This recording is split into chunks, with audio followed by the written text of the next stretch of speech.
Okay, so up next is the latest on Jeffree Star and the allegations surrounding him. I want to preface this section by saying YouTuber Jeffree Star has done a lot already. He's engaged in blatant racism, manipulation, and gaslighting, as well as his association with Shane Dawson. Now, Jeffree Star has been accused of engaging in violent and abusive behavior on multiple occasions during the late 2000s, including multiple allegations of sexual assault. According to Insider, 4 people said Star groped men around them without consent. 5 people said they personally saw Star using a close-range stun gun or another sort of tasing device to hurt and intimidate people around him. And 5 people said that in 2009, Star used a taser on a homeless teen who had rejected his affections in a movie theater. Absolutely despicable.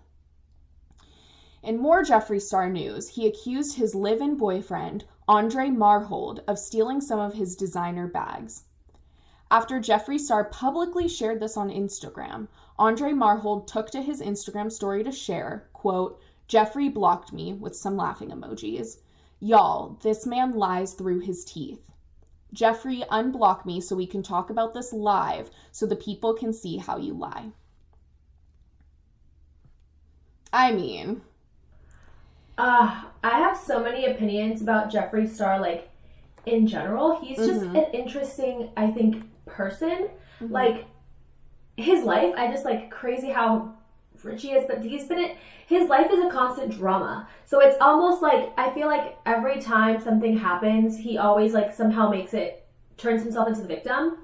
But it's kind of just, like, if you're constantly in the news for, like, bad stuff or negative things, and like, everyone kind of says similar things about you, like, maybe it's a you problem and not a them problem. Yeah. Oh, 1,000%. And I'm just like, at this point, who's still supporting Jeffree Star? Like, who's out here watching his channel and, like, buying? I mean, I guess Morphe dropped him, but, like, who's supporting him? I don't get it. Yeah. And it like, took him a really long time to drop him.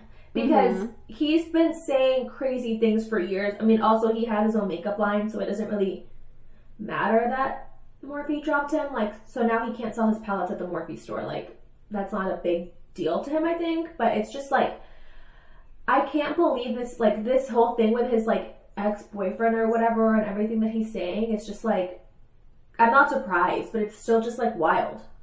Oh, totally. I mean, it's just, like... I think just the whole thing with YouTubers in general, it's just like they don't need really like they can sustain themselves, if that makes sense. Like, it's not like they're on a TV network where like they can be dropped. Like, I mean, obviously there's advertisers, but it's like they're making their content and they can kind of do what they want. Like, and so it's up to kind of, yeah, it's up to like the public to put pressure. Like, I hope Shane Dawson never comes back. I hope he's always off the internet, because that's absolutely despicable. But that's the thing, like, Jeffree Star is just as bad as Shane Dawson. And the fact that he's still out here, like, making lots of money, able to have these designer bags, it makes no sense to me.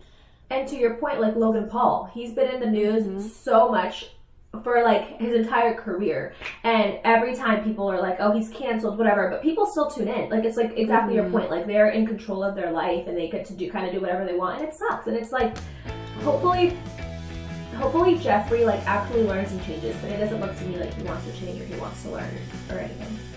Totally, I totally agree.